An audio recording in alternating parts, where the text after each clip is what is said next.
Okay, I'm going to start on time. We have 3 more minutes. I plan to start on time. Hello to all of you. I'm going to put my email in the chat.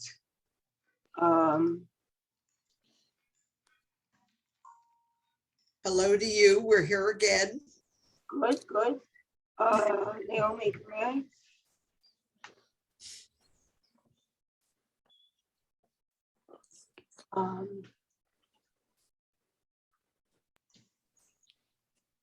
Okay.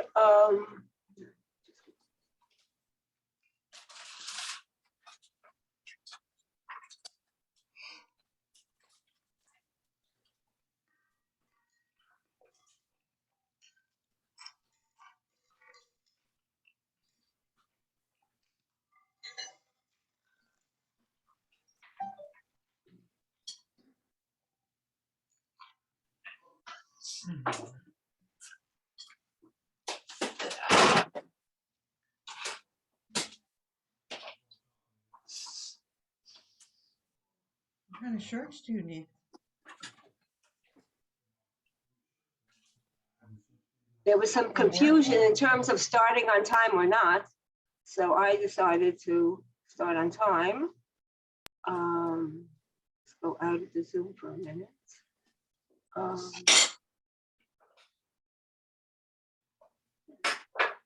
Sorry about that.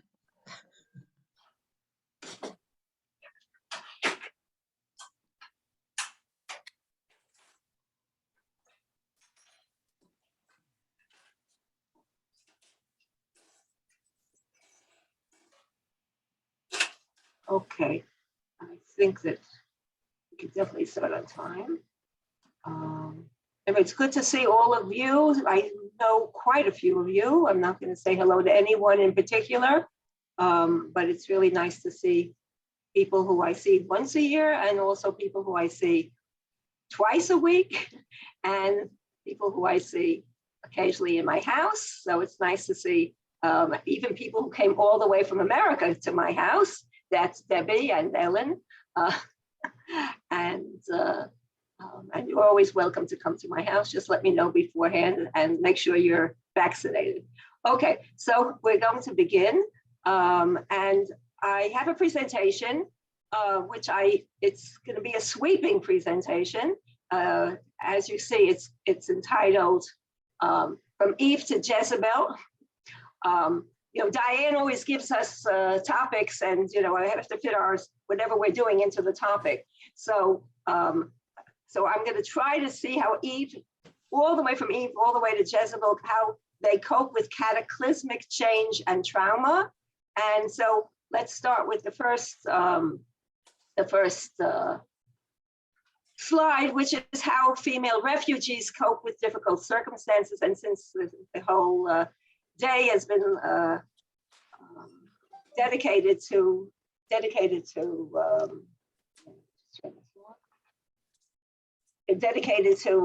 Ukrainian women. So, I just put a couple of pictures here. And actually, when I put these pictures here, it was quite a while ago. And I'm sure there are many more pictures, but I just put these particular ones up.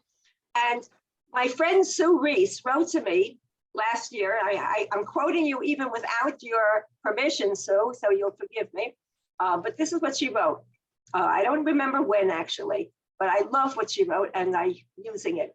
Uncertainty comes in many forms and at many points in our lives. There are the cases like the pandemic where we are living in an uncertain situation over which we as individuals feel we have little influence over the course of things. Obey the lockdown or stop in to visit the neighbor who's sitting a socially distanced shiva for a parent who died back in the US. Who knows what's right? Like the old saying, I don't believe in God, but I pray just in case, because who knows? So King David prays while his infant son is sick, or Rachel barters for the mandrakes, because who knows? There's also uncertainty when we are at personal crossroads. But there we have to make a decision beyond who knows, to go or not to go. Sarah, Rebecca, Noah's wife, immigrants, refugees, to approach the king unbidden, or to leave my people to a bitter fate, deciding to take the left fork or the right fork. The interesting cases are those uncertainties where one could take a who knows approach or opt for direction at the crossroads. Sue, who grew up in Texas, growing up in a Gulf state, Gulf of Mexico, that is, I'll use the approaching hurricane example. It may or may not hit my town. I stock up on bottled water and toilet paper because who knows? And I wear my lucky slippers just in case. Or I view the forecast as a crossroads requiring an active decision. Do I evacuate or do I actively board up windows and ride out the storm? I view infertility as one of those uncertainties that could prompt either type of response. Do I pray and visit the graves of tzaddikim because who knows? Or do I go to an IVF clinic, offer my handmaiding as a surrogate? This must have been, I guess, when I taught about women who are infertile. I don't really remember. Anyway, thank you, Sue. And sorry, I didn't ask for permission beforehand. No problem. But it's perfect. Okay, so we have here from Eve to Jezebel, the uncertainty of coping with cataclysmic change and trauma. And I'm going to probably just give you a quick introduction. We're going to look at each one individually. But Eve names Cain. Sarah wanders from place to place. Lot's wife turns her back on life. Rebecca is the paragon of assertion. Rachel and Leah are forced to compete with each other. Miriam is a spokeswoman for human rights. The 5 daughters of Slokan are opportunists. Elisheva, Aaron's wife who lost her 2 children, all of her yichus could not save her. The Sotah, which we just discussed the other day, is his husband's jealousy, especially. I should have unmuted all of you. Those who have not unmuted yourselves, please mute yourselves. Bathsheba from rape, the monarchy.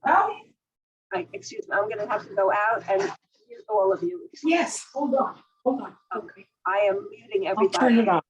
I have just muted everyone. Okay, no problem. You're all muted. Sorry about that, but I think you can unmute yourself. Okay, let me just go back in, share screen. Okay, so Bathsheba, who goes from a rape victim to being being part of the monarchy. Jezebel, who I'll end with, question, why was she demonized? Ruth and Naomi, who could have been easily victims of trafficking and were in a situation of starvation.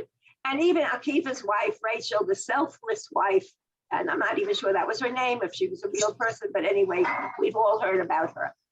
Okay, so I couldn't resist this particular picture. In New York, I didn't see it in New York, as someone showing us. Here's Adam and Eve, the first people, fleeing, wherever they're fleeing. Excuse me, Rose Haspel took her picture off, but unmuted. I'm muting everyone again.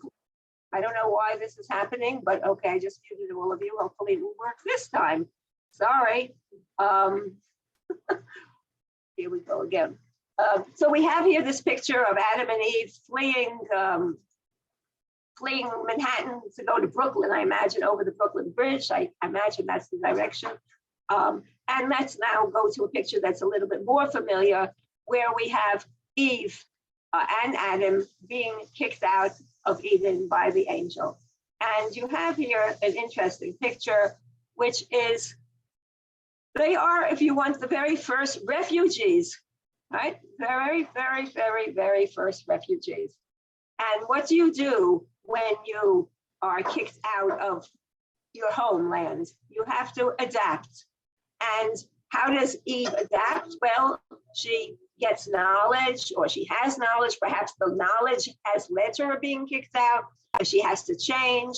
She has to take on responsibility. She has a child. Notice when she has her child, Cain, she says, Kaniti, I bought this child. I own this child. This child is mine. She has something which now is hers that she could focus on. But also to bring this child into the world, she has to have suffering and she has to give birth. And so this is what happens to Eden. There's a very interesting quotation, which I have here, which I'm going to read to you. Whoever is talking, please mute yourself. I don't understand this. Here I go again. 1 second. Mute all. Naomi, it's Rose Haspel. Yes, but I don't care who it is. I just, should I take her out of here? Does she keep on, should I kick her out? No. No, okay.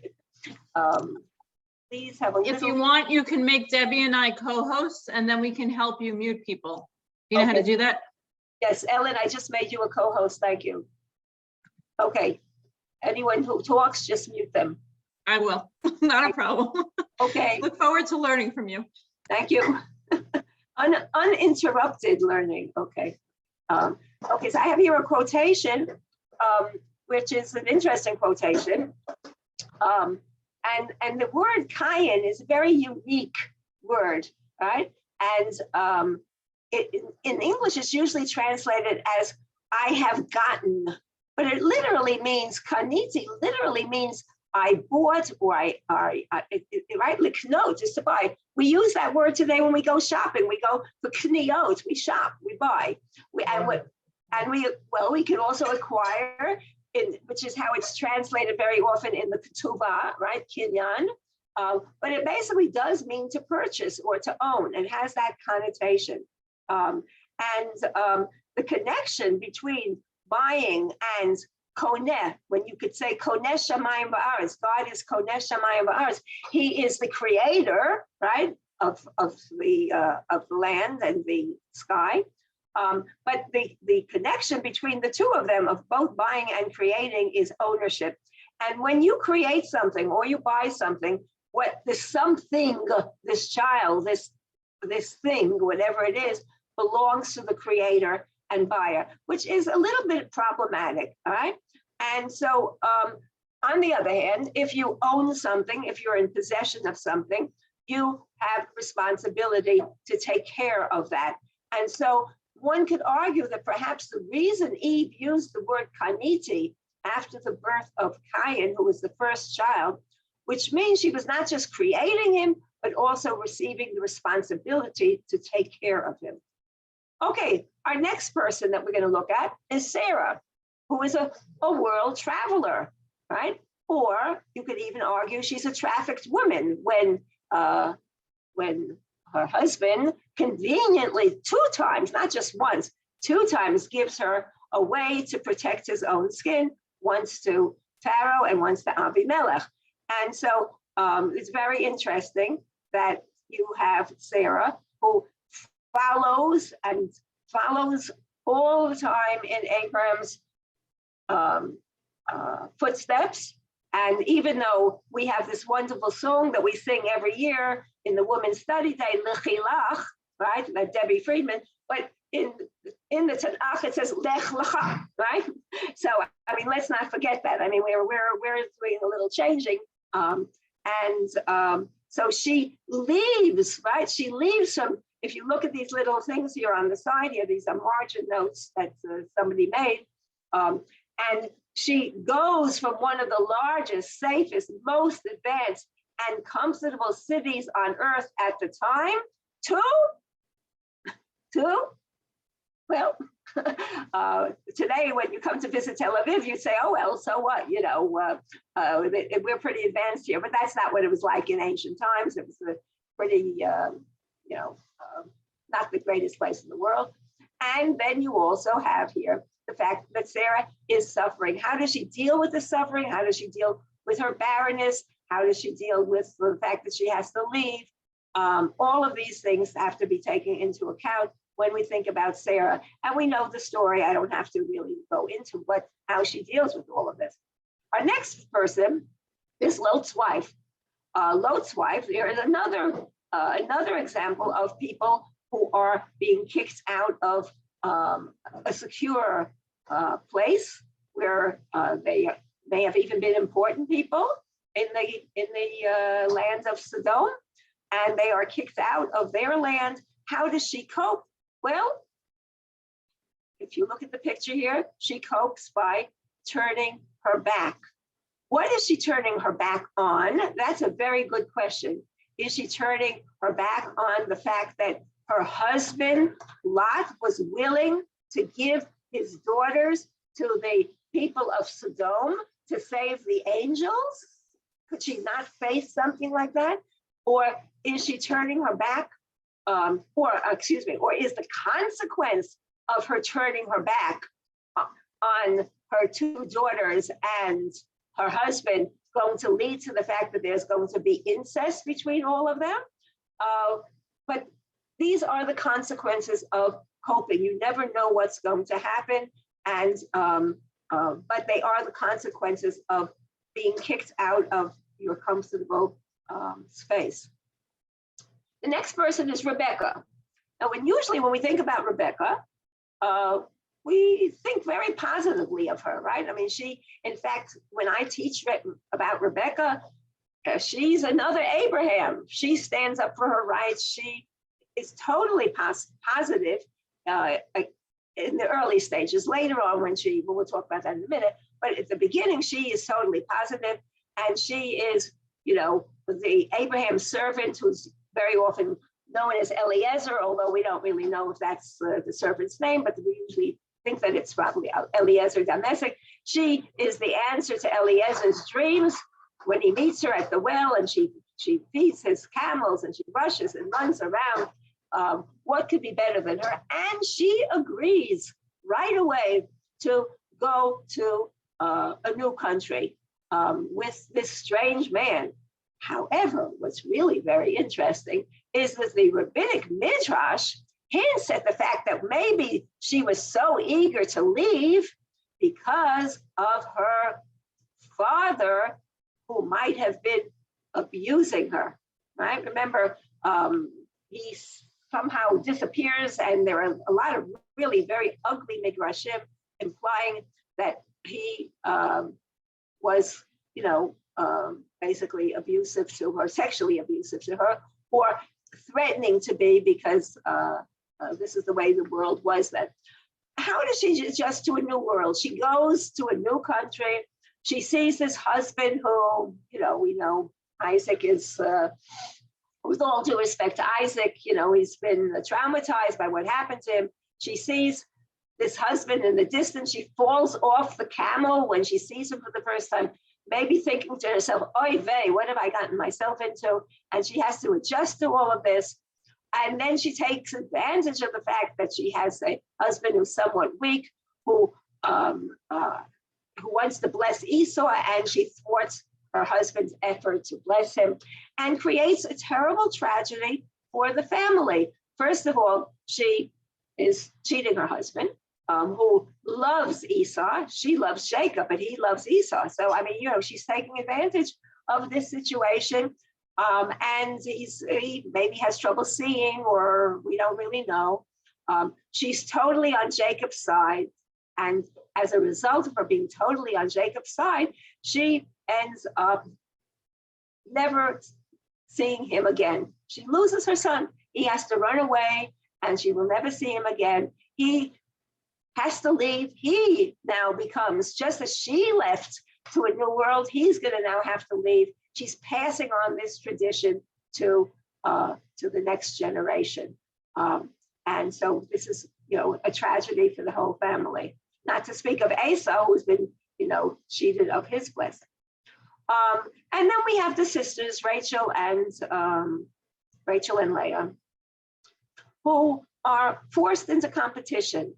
At the beginning, they're not really into competition. And in fact, according to the Midrash, they very often are very, very supportive of each other. There's the famous Midrash where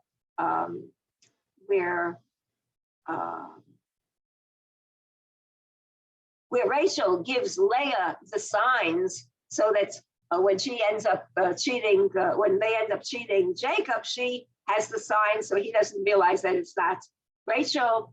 And they're very have sisterly relations when they actually leave. When they leave home for a new place, they end up on the way also being very together with each other against their father, and being together with Jacob, very supportive of him. But once they start having children, they are forced into competition. And as a result of this, Rachel ends up, because of this competition, one child is not enough for her. In fact, she calls her first son Joseph. I hope I have more than just one. Yosef, I hope I have more than one. And she ends up having Benjamin, and she dies in childbirth. She probably should not have had a second child, but because of the competition, and then we have a situation, maybe she should not have been traveling in a circumstance when she was pregnant. And so this whole business of traveling and leaving and the trauma of readjusting. And yeah, I was just thinking to myself of all these people, I'm leaving the Bible for a second, all these people who had surrogate women in the Ukraine, and babies were born. This was at the very early days when they were reporting on this, and the babies were born, and there was no way to get those babies from the Ukraine because they were being bombed and whatever. I have no idea what happened to those babies. And maybe somebody here knows, but we could have actually asked Irena what happened to them. But this whole idea of readjusting and giving birth while traveling, and it's very, very problematic, and probably was very problematic in those days as well. And it's possible that that's why Rachel died. But Derech Beit Lechem, she died on the way. Okay, next group of women are all of the women of Exodus, who are propping up their husbands, you know, the famous Midrashim with the mirrors, and they had mirrors so they could beautify themselves, so they could look good. You have Miriam, who encourages her parents to procreate, and her anger at Moses, according to the Midrash, we just read that a few weeks ago, for not being a family man when they're angry at the Cushite woman. There's a famous Midrash that they're angry at him for not being a family man. But what you have here is the whole period of here you have Miriam actually leave here. So on the right side, you have the babies, Moses being born and being saved. And on the left, you have Miriam singing the song of the sea, and you have with her tambourine, and you have here this whole idea of women who are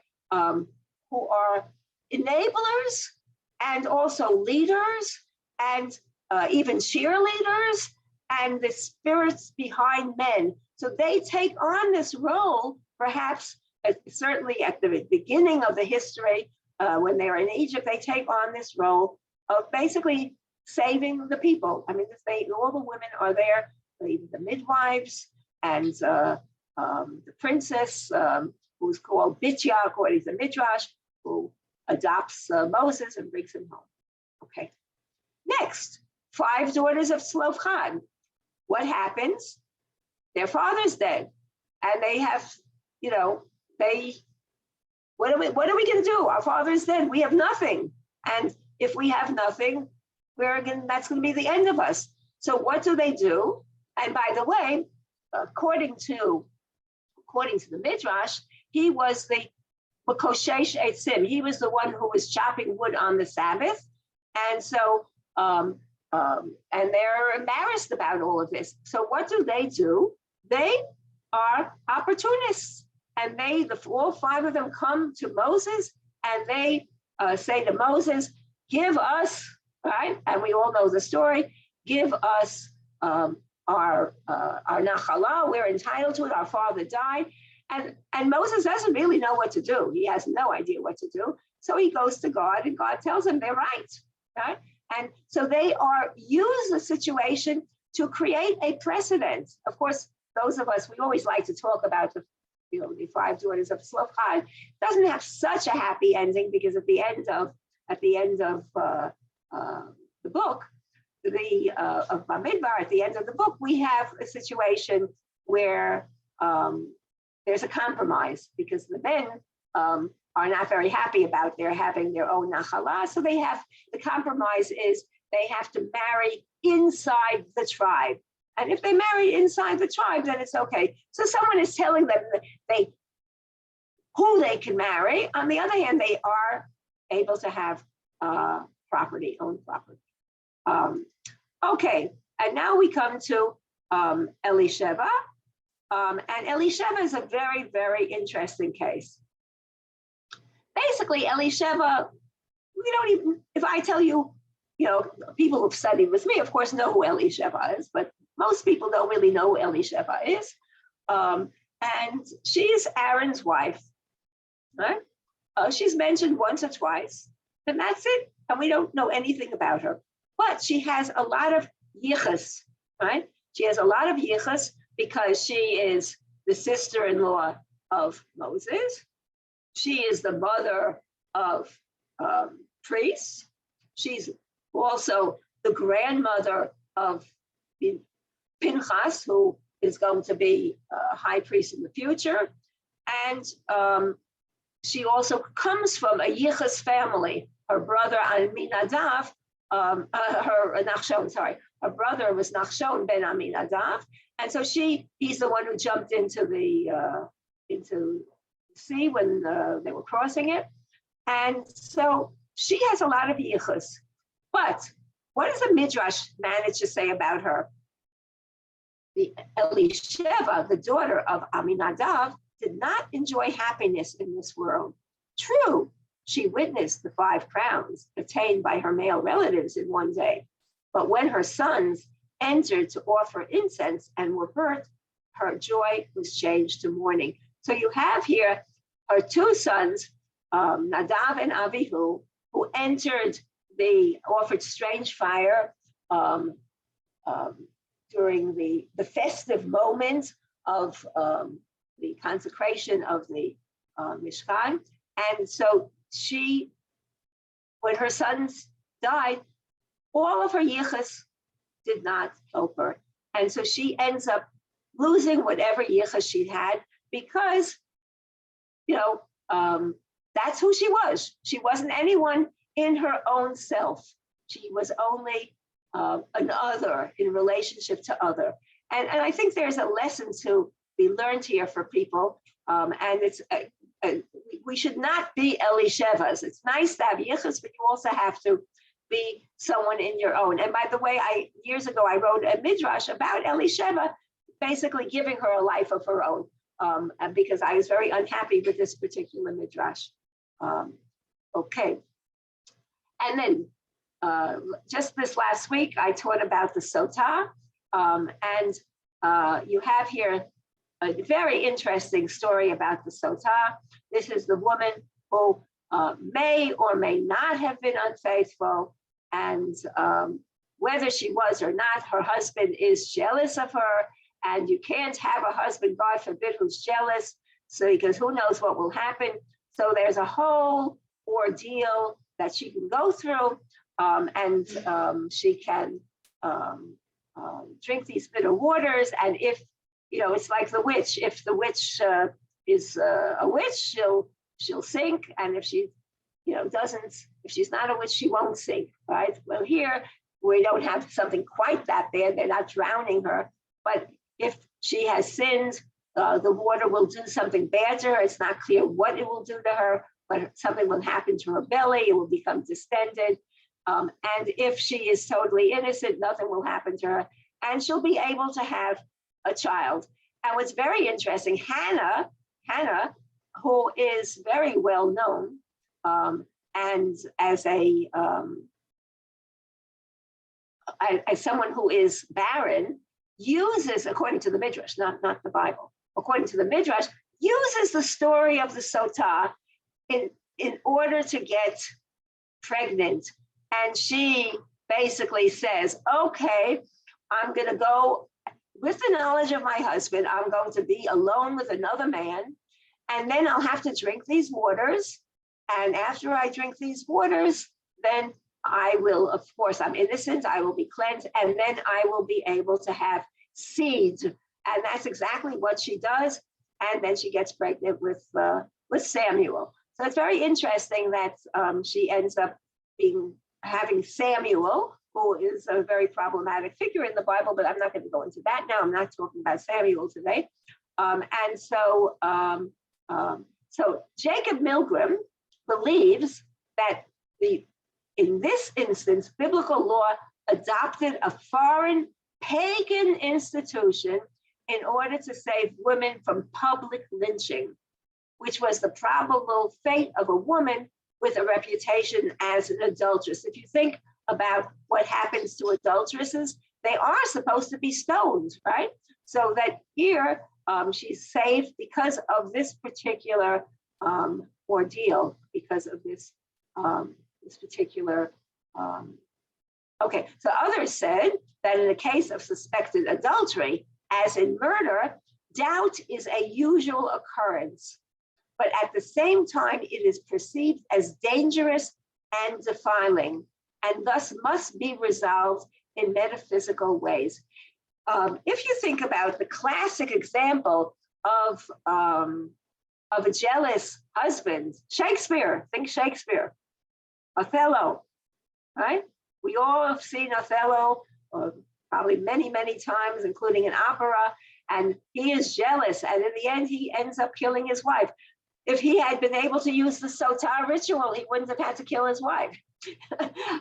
He could have solved it, you know. So there are some advantages to the Sotah ritual. You're not going to be killing your wives, but anyway, when I taught, I just want to mention, since Sue is here, we had a wonderful class last week, and Sue wrote a Midrash for my class. I actually commissioned it, and so she taught her Midrash, and it was a wonderful class, and you're all invited to join my classes. Here we have somebody, Richard McBee, who does wonderful art. You can actually Google him at richardmcbee.com, and this is under artwork, Children of Israel Sotah, and he actually has here a picture of all the stages of the Sotah. So here you have, I'll make it a little bit bigger. On his website, you have it differently. You have here a husband and wife not too happy about each other. Perhaps he suspects that she's with somebody else up here. And here you have a rabbinic figure disrobing her. In the Bible, they don't disrobe her, they loosen her hair and they show her hair. And here in this picture over here, you have her drinking the waters. And here, notice here she's dressed in black, and here she's dressed in white, which is also interesting. And here you have the situation afterwards at the end. Notice after an ordeal like this, can you still speak to your husband after he's forced you to go through an ordeal like this? So this is Richard McBee's commentary on the Sotah. Okay, we now have come to Bathsheba. Bathsheba starts out, in my interpretation and many, many other people's interpretation, as a rape victim. I think that in the previous session, Sigalit Or showed this very same picture, those of you who were in Sigalit's class. And this is Artemisia Gentileshi's Bathsheba at her bath. And what's very interesting is Gentileshi's, those of you who know her history, she herself was a rape victim. And so she has some very, very strong pictures of women who actually are killing their husbands, like Judith, not their husbands, killing other people, like Judith killing Holofernes, or Yael killing Sisera. And she has these very strong, you can see the hatred of men in her picture. Here, notice, I'm going to make it a little bit bigger so you can see that. Notice up here is David. He's very, very, very, very much in the background. You could barely see him. And in the foreground is the relatively innocent Bathsheba. She's not tempting anyone, right? She's not even looking at him. And I really interpret this, not only me, many people interpret this as a rape victim. But look, what does she do? How does she come out of this? She manages to maneuver herself so that by the end of the story, she is no longer a victim. She ends up being the mother of Solomon and manipulates, very much the way Rebecca manipulated Isaac. She ends up manipulating with the help of the prophet Nathan, of course, but she ends up manipulating David so that Solomon will be his successor. And notice that she is groveling on the floor before him, very much like We just saw this in the Sigalit's class before, very much like Abigail was groveling before David. So here we have another woman groveling in front of, but again, to get what they want. And she gets what she wants. And when we enter in the book of Kings, when Solomon is already the king, she's actually sitting next to him. She's that important. So we have here, how do you survive becoming a victim when you're in, what could be worse than that? You somehow stay in there. You don't commit suicide, you stay in there, you stick to it, and eventually, if you're lucky and you can maneuver, you can win. Okay, now we come to Jezebel. By the way, I think we're gonna have plenty of time to discuss this, which is great. So I'm saving all the comments. If you can save all your comments, we'll put them in the chat or whatever. I'm gonna open this up afterwards. And maybe we'll even look at Yehudim Ba'im afterwards if you want. So we have here Jezebel. Who was Jezebel and why was she demonized? Right? Jezebel is married to Ahab, and she is a queen. She is the daughter of a high priest of Baal, possibly. She is a Baal worshiper, right? Her name is Jezebel, which has nothing to do with Baal. In fact, in Hebrew, it's Zevel. In fact, the root of the word is Zevel, which sounds like trash, but actually Zevel means, Zevel is actually a word of, could mean fertility, it can be high status. It's actually, think of, by the way, one of the 12 tribes is Zvulun, right? And so it's actually, it's a high name that you have here. But the Bible wants to totally demonize her. Why? For all sorts of different reasons. First of all, because she's in competition with Elijah. And of course, Elijah, Elijah is Elijah. Just like David is, somebody in the previous class said, how can we justify, David being the king, and we have such good things to say about him, David Melech Yisrael, Chai v'Kayam. So the same thing with Elijah. Elijah is this wonderful person. He comes, to the Seder every year. When there's a Brit, there's a special chair of Elijah. He's this wonderful person. How do we, deal with someone like Elijah, somebody who's a threat to Elijah? So we have to demonize her, and the Bible demonizes her throughout. And so, of course, she tries to kill his prophets. And but the worst thing that she does is that she stands by her husband. How does she stand by her husband? Well, her husband wants Naboth's vineyard, right? And that's a very central story. He wants, and she enables her husband to get it by lying, writing a letter, ending up in Naboth's being killed. And it's very interesting that the story of Naboth, could Naboth have saved his neck by simply giving the vineyard to the king? Why didn't he? Why did he feel so strongly about his vineyard? And had he given the vineyard, then we wouldn't have had this story. But he didn't give it up. And so because of this, she gets cursed, right? She gets totally cursed. And the curse is that she's going to end up being eaten by dogs. And so the story is a very interesting one. I have a question. One could look at Elijah not as such a nice guy, but we could look at him also as a person who is somewhat bigoted, right? Who is jealous, a very jealous person, jealous of God's kavod, right? Jealous even of his own kavod, who's associated. It says a few times, kano kineti. It says it twice in when he's running away from Jezebel. It's a very interesting story about Jezebel, and if we could look at it afterwards, but I just want to run through all of this here. So afterwards, I think I'm going to show you Yehudim Ba'im, which is a satire. It's in Hebrew, so unfortunately there are no, but I also am asking a question. The Baal is so terrible, right? The Baal is terrible. It's other gods. I'm suggesting maybe what's so terrible about idol worship, right? I ask this as a question, right? You might be shocked at my asking this, right? But I'm throwing it out. We can have a discussion about it. I'm just throwing it out at you right now. Okay, we have two more people I want to look at before we come back to them. So we have Ruth and Naomi and crossing borders, also as potential trafficking victims who are starving. This picture is amazing. I found it online, and this is what the person wrote about it. This is really funny. I tried so hard to find the original source for this painting.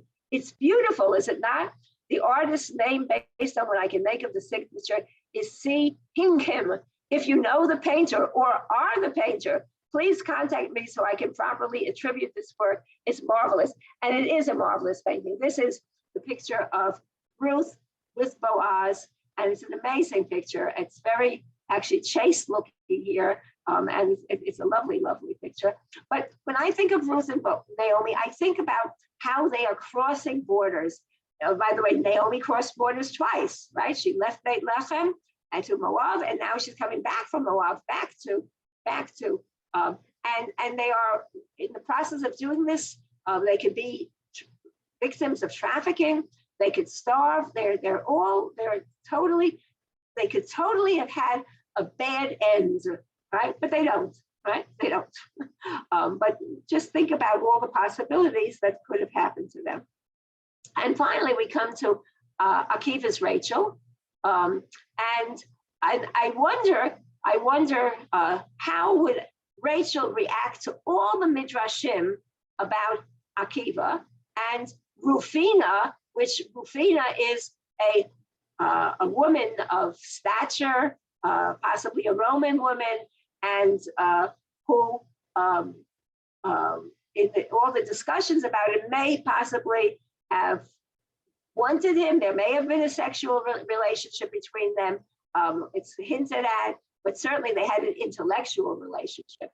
And so in a class that I sat on with Isaiah Gaffney, when I asked him about demonization of women in the Talmud, he mentioned to me Potiphar's wife. And what I thought is very interesting is how Akiva's Rachel has emerged as a role model to Orthodox women struggling to balance families and careers. So you have here the fact that the woman always has to put her husband first. And this is the role model that is up till today in many communities. And if you think about it, let's just go back before I go on to the last slide, or next to the last slide. If we go back to that, Jezebel was also looking out for her husband's interest, for Ahab's interest, but that is bad, right? When she does that, that's bad. When Rachel is looking out for her husband and putting him forward, that's considered to be a role model. And finally, we come to something which I thought was interesting and wanted to end with that, which is, what are the expectations of biblical women versus modern women, right? How are we expected to face trauma? Are we equipped for this? Are we wells with endless water? Or is our giving finite? And if you remember the famous story by Shel Silverstein, The Giving Tree, and the tree keeps on giving and giving and giving and giving and giving, and finally nothing is left of the tree but the stump. And so the question is, of course, who is the tree? And I see Sheila Spitz is here today. She told me about this wonderful book about the islands. I'll give you the name of the island, the name of the book, and it's a wonderful book where basically you have trees who have personalities, and it's a wonderful. I'll write it in the chat as soon as I find it. And the question is, what are our expectations? Should biblical women be enablers, or should they be looking out for themselves? Right? What about modern women? right? Today, we're going to have many, many more challenges for modern women, especially those of you in America. I feel very badly for what's going on right now in America. Who knows what's going to happen there? Are things going to get worse, or who knows? But how do we face trauma? Hopefully, we won't have to face trauma. We won't have to face the type of trauma that's going on right now in the Ukraine.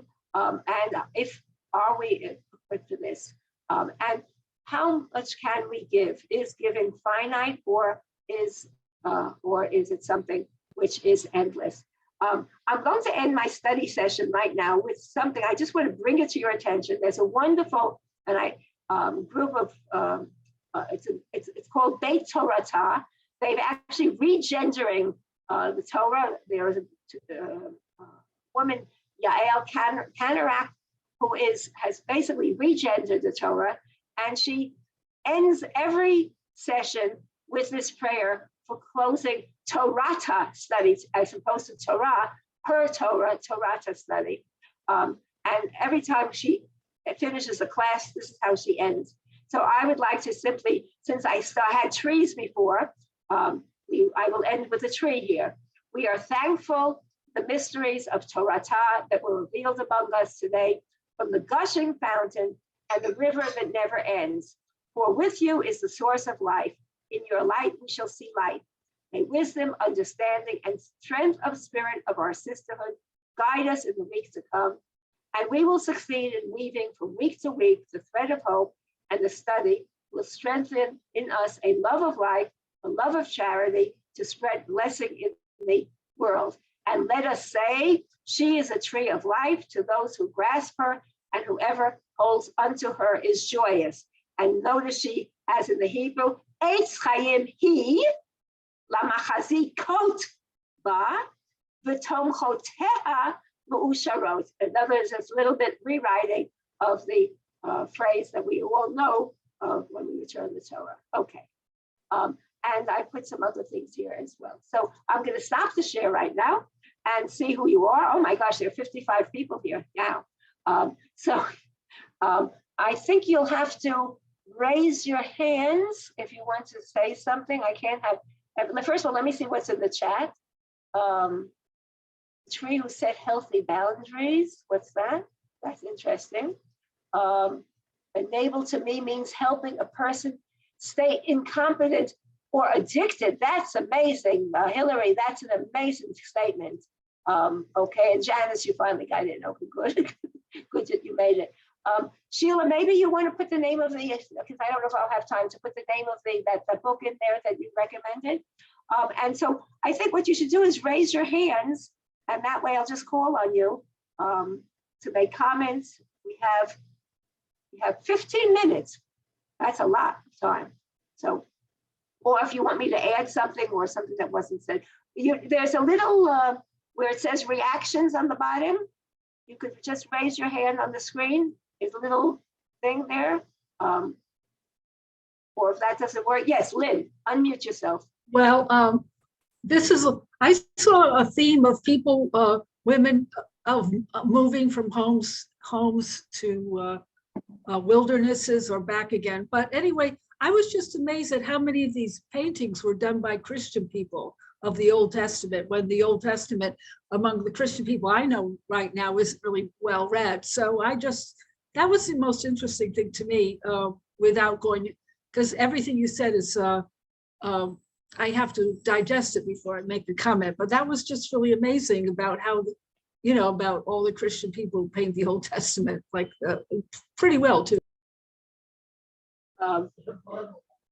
Well, my husband in the background said it's their Bible too. But if I speak to Christian people now, they just don't know it at all. It's like very foreign to them.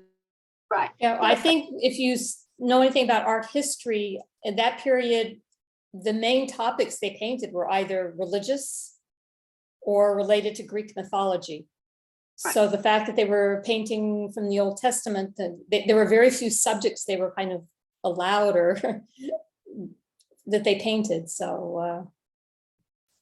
Right, and don't forget all the Marys and all the pictures of Marys. And by the way, that they were able to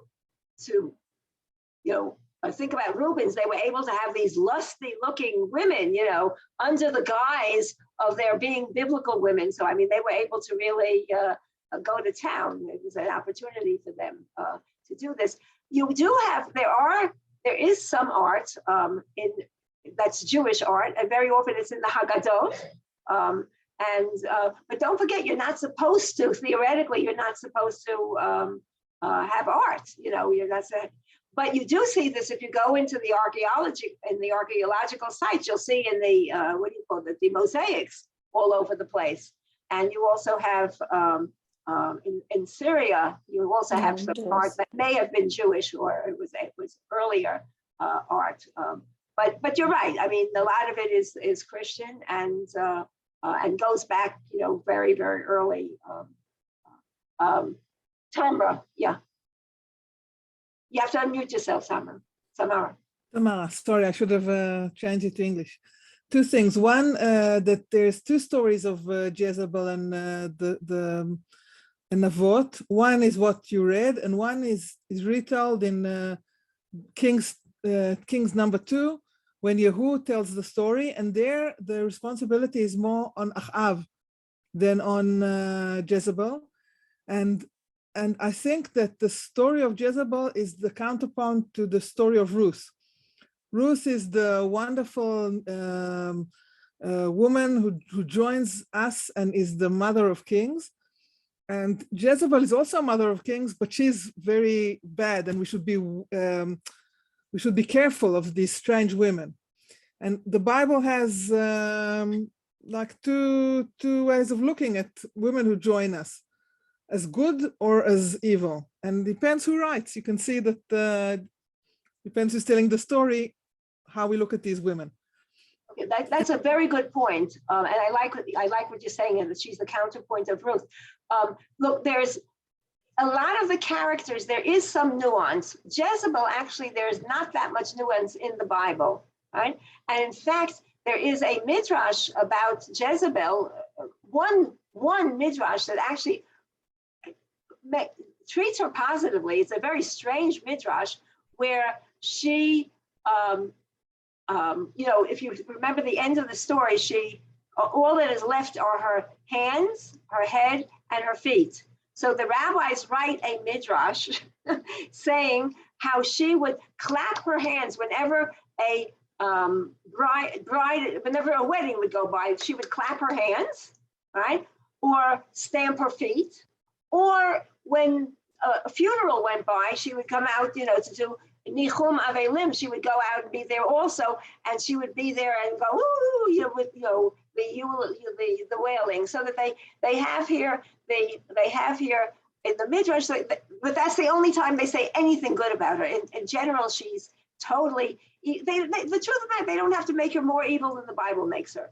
I mean, there's almost no nuance as far as she's concerned.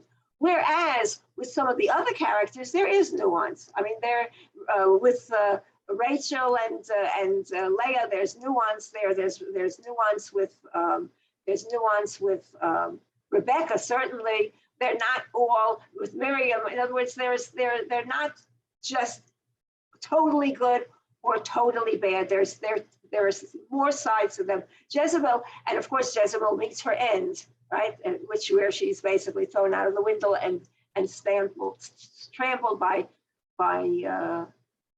horses and eaten by dogs.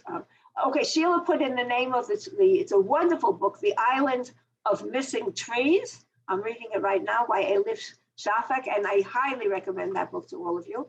By the way, for those of you who are interested, I'm planning to teach about Jezebel next week in my modern Midrash class. So if any of you are interested, you are welcome to join it. I think I put my in the chat. I put my email in there. If you're interested, just contact me. Okay. Any other comments? I don't see any more hands up. Wait, let me go into the next window. Let's see who else is there. Okay. If you don't know how to use that, raising your hand, then just unmute yourself if you have. Hillary. You have to unmute yourself if you want to say something. Hillary? Could you please give me your definition of enable? Of enable, okay. An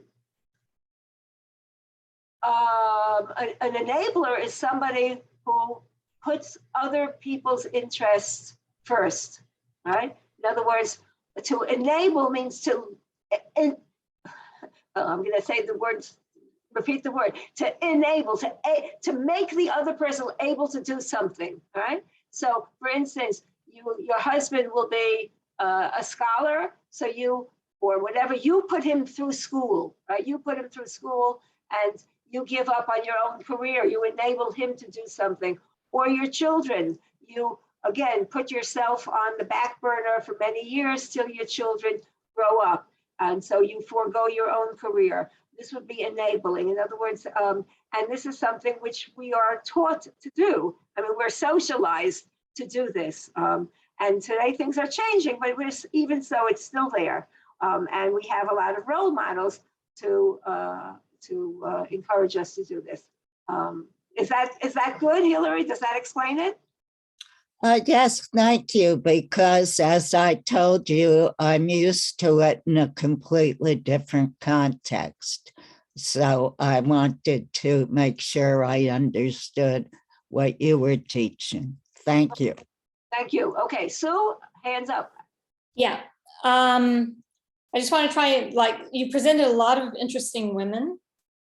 We looked at them very quickly, and I think if we want to try and see, like, what can we get out of all of these interesting women that we just went through, and I think that the women in the Tanakh are like the 54 women who are participating right now. We're each an individual. We each have our own way of dealing with adversity and the challenges that life throws at us.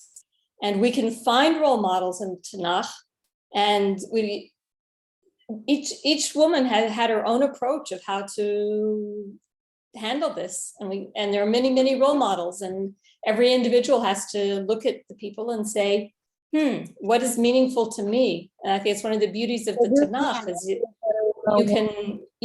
it invites you to think about the characters and what they can mean to you. Anyway, I was trying to put some kind of a statement around all these really great people that we just looked at. Okay, good. And I love that you included the 50, how many people are here? 54 people. That's more than two screens. So that's, anyone else have any comments to make? Yes, Cindy, you're raising your hand. Yes, because I've learned this in Biachad, and I'm not sure if I'm going to quote it correctly. But is the spirit of a woman is like a tree, and you plant your roots, and you flourish with your family, and you get closer to the Shekinah. And Okay. that's what when you kept repeating tree, that's what I immediately connected with. Okay, good. All right. The concept of the tree. Very nice, very nice, very nice. Anybody else? Because well, I'm going to take advantage of the extra time that we have here to show you the. It's in Hebrew, but I think you'll get the idea of Yehudim Ba'im. It's a satire, and the satire here is of Jezebel, who is a French woman who's looking after her husband's interests. And I'm going to give you a spoiler. At the end, she accuses Elijah and Elisha of even being pedophiles because of some of the things that they have done, like, giving, what do you call it? When you make somebody Mouth-to-mouth resuscitation. Thank you, mouth-to-mouth resuscitation. So it's, if you know the stories, it's very cute. I wouldn't say it's cute, but it's, anyway, so that I just want to going once. There's nobody else who has something to say. Okay, and then we have extra time because I think, Debbie, when do you start speaking at the end? Unmute yourself. Thank you. I believe it's, well, according to my time, it's 2:05, but I'll check, Naomi, and let you know. I'll give No, you a it heads up. can't be. I stop at 2:05, so no, Then it's Then probably it's 5 minutes after that. okay, so there's plenty of time to see this. Okay, good. It's not that long. So I have to share the screen, share sound, optimize. Wait, except I haven't done that yet. Okay, let's do it again. Do you all see it? I haven't started yet. You see it? Okay. Yes. Okay, good. All right.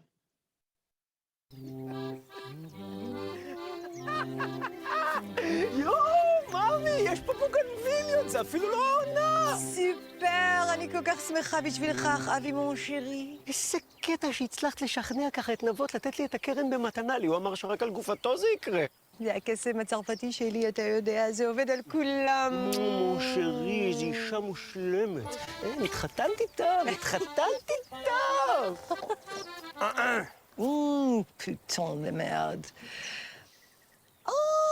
אליהו, אלישה, כמה טוב לראות אתכם. בלי חנופה זולה, איזבל. זה איזבל, זה צרפתי, זה איזי בי, אי זון, ז'ון, אפסטרוף, אל.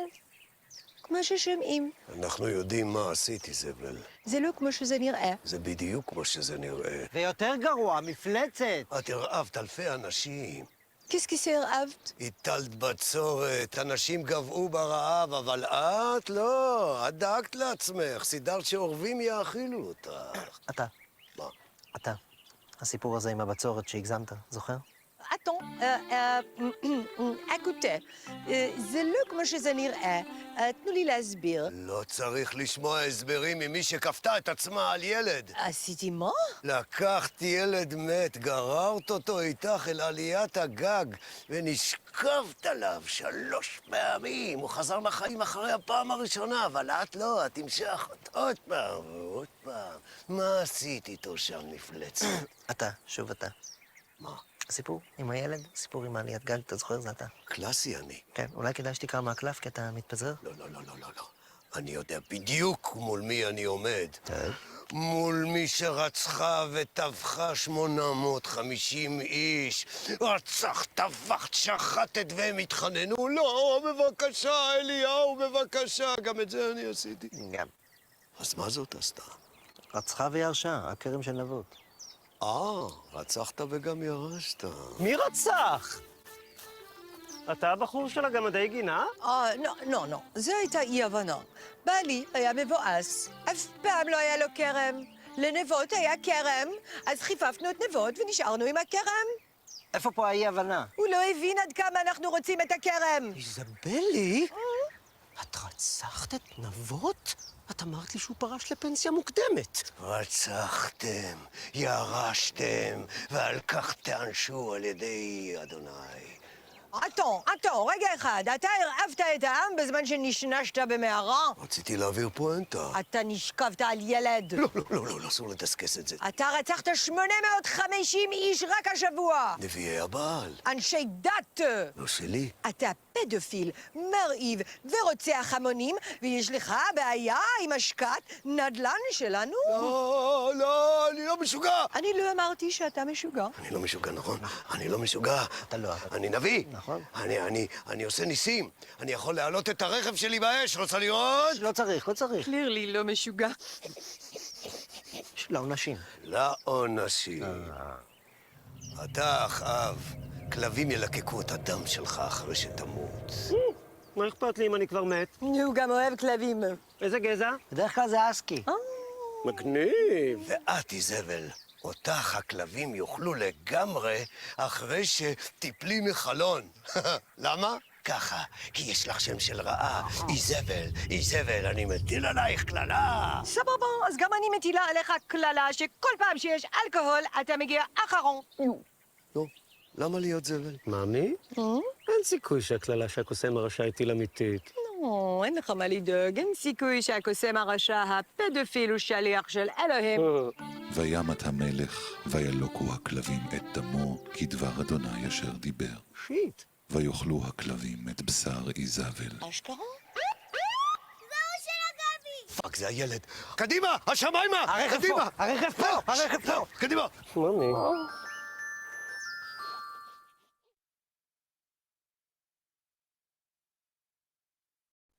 Okay, so I don't know what you were able to understand. Oops, wait, I have to I have to get out of it.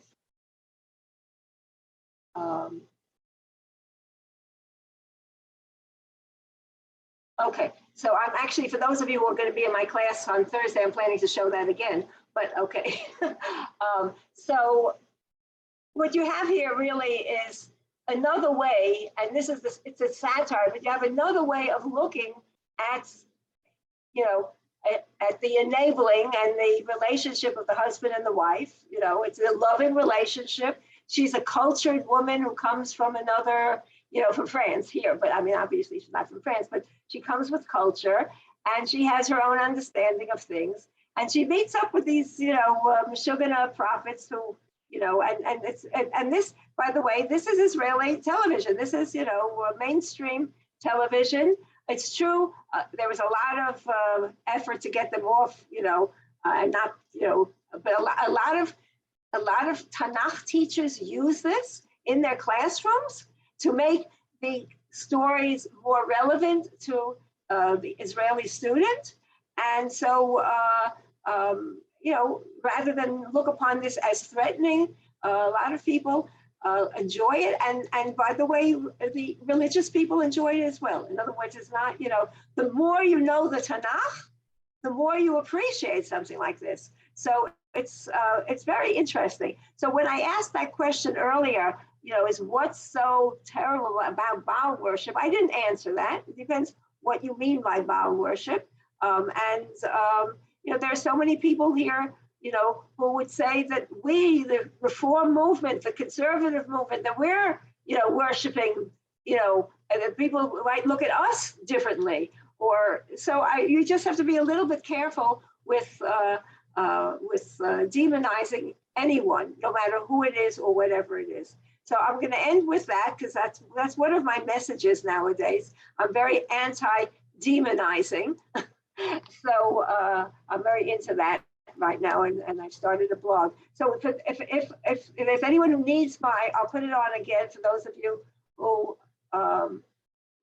what we have another. So we have more time to talk. I just looked at what Debbie wrote. So if anyone wants to add something, feel free. You can all unmute. Well, don't all unmute yourselves at once, but feel free to say whatever you'd like to add. Gila, you'd like to say something? Yes, Unmute yourself. I understand and I appreciate the idea of not demonizing, but the Baal, they killed their children. They gave their children as sacrifices. I have trouble not demonizing that. Well, first of all, we're not sure if they did that. I mean, we say in the Bible that they did that, but don't forget, we also have Abraham who was willing to sacrifice his son and sent away Ishmael into the desert. So we also have our own negative role models as well. I mean, to demonize a whole group of people, and we have people who are eating their children, you know, in the Bible, who we assume are Israelites during times of Ra'av, of famine. So I think it's a mistake to put, you know, on a whole group of people to say they're all sinful because of what they may or may not have done. And did they actually do that more than early Israelites? We don't know. We don't have the evidence. Not everything is recorded in the Bible. So we have to be a little bit careful about, you know, conclusions that we come to. But if you want to think that way, you can. I mean, I don't want to take away your own beliefs. I just have a little bit of trouble with this going to the other extreme where there's no good or evil. I think that's also wrong. That it's very good not to look at other people as evil to some extent, but to say there is no evil, there is evil. I can't say everything's relative and there's no such thing as evil in the world. I agree with you completely. And I'm the first to say that there's a lot of evil in the world. But remember, God created good and evil, right? In other words, keep that in mind. God created both. And so, you know, I'd much rather that there be no evil in the world, that there be no suffering in the world. I personally see no point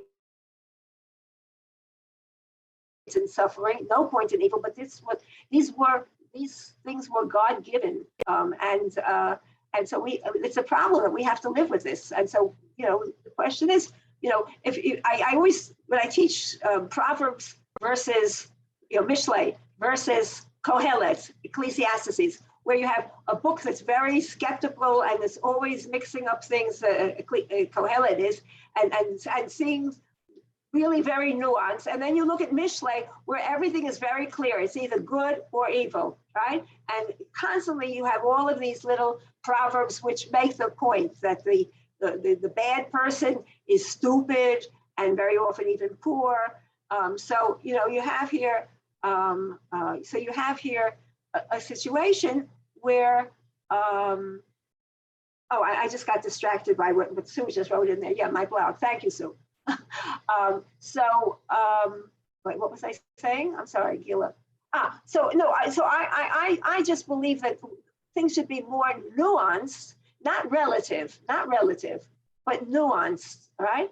And so I think we have to always look at both sides, all right? Which is not easy.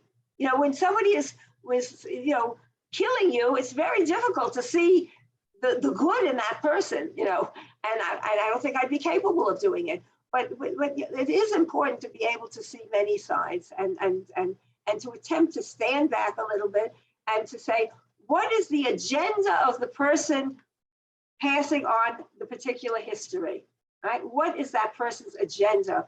Why are they writing in such a way, right? And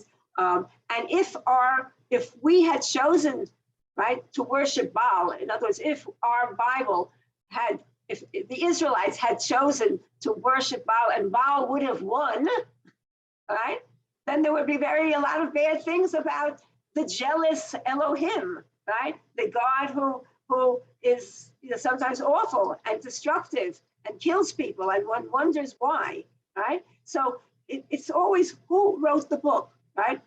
Do you understand what I'm saying?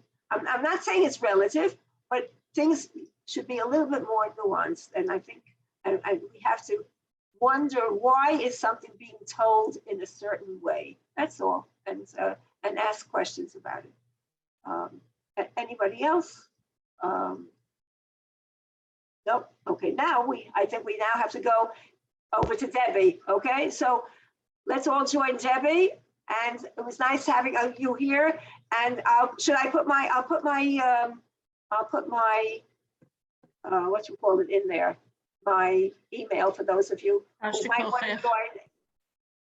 might want to join any of my classes. Whoops, I have to write it in English. Whoops, it's coming out in Hebrew. 1 second. Here we go.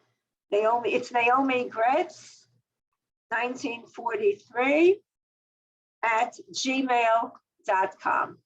Okay, so I'll stay on there. I'll stay in here for a few more minutes, and then we have to go into hear Debbie's words. We have 5 minutes, Naomi, so you can answer a few more wonderful questions. Okay. Wonderful teaching, Yashkoch. Thank you. Okay, we'll see you soon, Debbie. Anybody else Okay. want to ask or comment or say something? Wait, I just saw a hand there, but you disappeared. Ellie. Okay. Yeah, one of the things that I was thinking during the presentation, this whole idea of what these women went through, cataclysm and trauma, and how it brings us very close to what's happening in the world today. Firstly, with Ukraine and the rape and and Afghanistan and the women, and of course what's happened now in America. And the minute you said about how the women crossed borders, and I thought about how in the States people are saying, oh, you could just cross a border to a different state to get an abortion, and how horrendous that statement is. And it's just so depressing where we are today. So can you bring those things together in some way? I think you've just done that beautifully.